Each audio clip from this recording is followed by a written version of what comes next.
Hello, kids. Are you ready to learn a new letter today? I'm so excited. Look at this. This is the letter J, isn't it? A fun-looking letter. A big J. Let's see what words start with the letter J. First up, what's this squiggly, wiggly creature? It's a jellyfish. J is for jellyfish. Can you say jellyfish? That's right, jellyfish. Good job.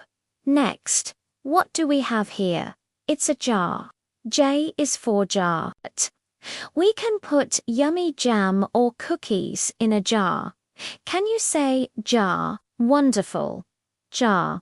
And for our last one, surprise. It's a jack-in-a-box. J is for jack-in-a-box. Pop goes the surprise. Can you all say jack-in-a-box? You guys are amazing. You learned so much today. Goodbye, my little learners. Don't forget to like and subscribe for more alphabet fun. See you next time.